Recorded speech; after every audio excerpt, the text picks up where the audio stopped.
On the last Sabbath morning in November 1853, I walked, according to my wont, from Cambridge in the village of Waterbeach in order to occupy the pulpit of the little Baptist chapel. It was a country road, and there were 5 or 6 honest miles of it, which I usually measured each Sunday, foot by foot, unless I happened to be met by a certain little pony and cart which came halfway, but could not by any possibility venture further, because of the enormous expense which would have been incurred by driving through the toll gate at Milton. That winter's morning I was all aglow with my walk, and ready for my pulpit exercises. Sitting down in the table pew, a letter bearing the postmark of London was passed to me. It was an unusual missive, and opened with curiosity.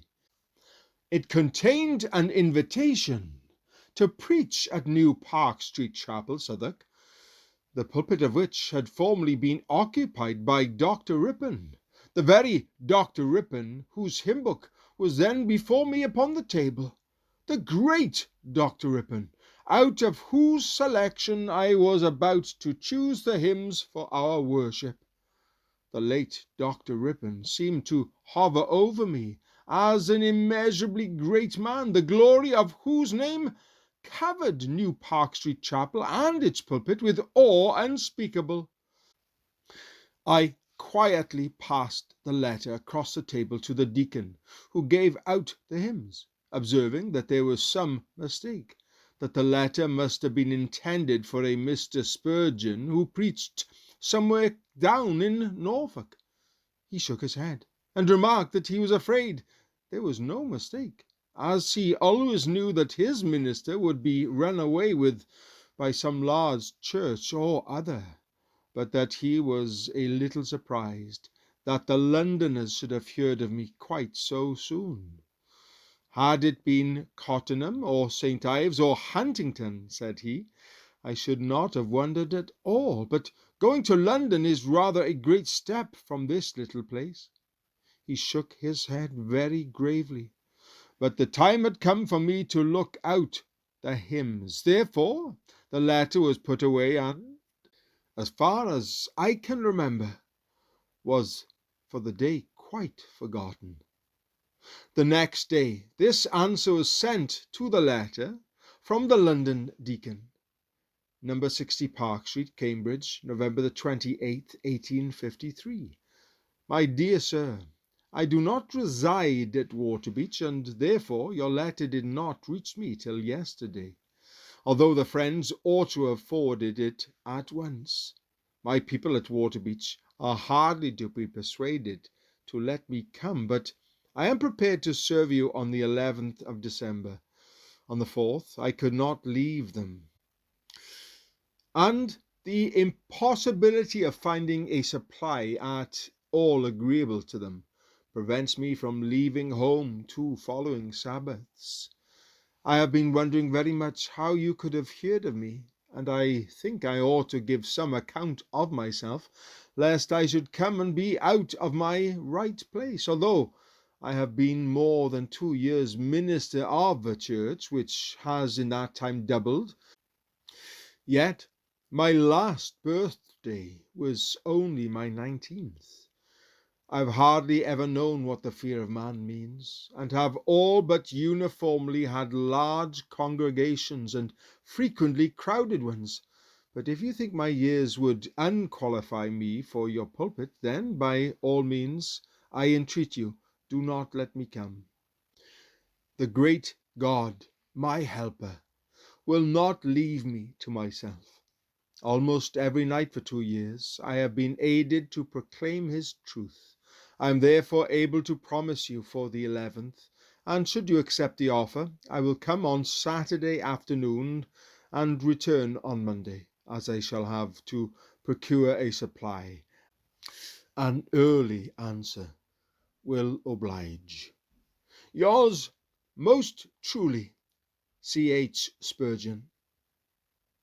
In due time came another epistle, setting forth that the former letter had been written in perfect knowledge of the young preacher's age, and had been intended for him and him alone. The request of the former letter was repeated and pressed, a date mentioned for the journey to London, and the place appointed at which the preacher would find lodging. That invitation was accepted, and as the result thereof, the boy preacher of the Fens travelled to London. Though it is so long ago, yet it seems but yesterday that I lodged for the night at a boarding house in Queen Square, Bloomsbury, to which the worthy deacon had directed me. As I wore a huge black satin stock and a blue handkerchief with white spots, the young gentleman of that boarding house marvelled greatly at the youth from the country who had come up to preach in London, but who was evidently in the condition known as verdant green. They were mainly of the evangelical church persuasion, and seemed greatly tickled that the country lad should be a preacher. They did not propose to go and hear the youth, but they seemed to tacitly agree to encourage me after their own fashion, and I was encouraged accordingly. What tales were narrated of the great divines of the metropolis and their congregations! One, I remember, had 1,000 city men to hear him. Another had his church filled with thoughtful people, such as could hardly be matched all over England, while a third had an immense audience, almost entirely composed of the young men of London, who were spellbound by his eloquence. The study which these men underwent in composing their sermons, their Herculean toils in keeping up their congregations, and the matchless oratory which they exhibited on all occasions, were duly rehearsed in my hearing, and when I was shown to bed in a cupboard over the front floor, I was not in an advantageous condition for pleasant dreams. New Park Street hospitality never sent the young minister to that far away hired room again, but assuredly that Saturday evening in a London boarding house was about the most depressing agency which could have been brought to bear upon my spirit. On the narrow bed I tossed in solitary misery, and found no pity. Pitiless was the grind of the cabs in the street, pitiless the recollection of the young city clerks, whose grim propriety had gazed upon my rusticity with such amusement, pitiless the spare room which scarcely afforded me space to kneel, pitiless even the gas lamps which seemed to wink at me as they flickered amid the December darkness.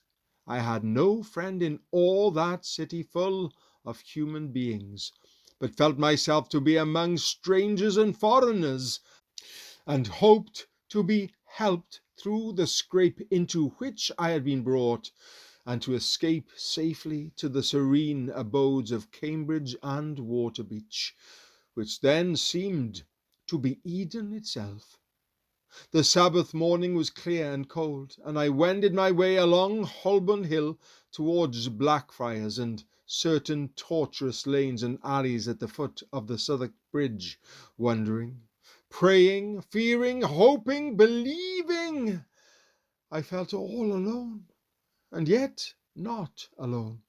Expectant of divine help and inwardly borne down by my sense of the need of it, I traversed a dreary wilderness of brick to find the spot where my message was to be delivered. One text rose to my lips many times, I scarcely know why. He must needs go through Samaria. The necessity of our Lord's journeying in a certain direction is no doubt repeated in his servants. And as my journey was not of my seeking, and had been by no means pleasing so far as it had gone, the one thought of a needs be for it seemed to overtop every other.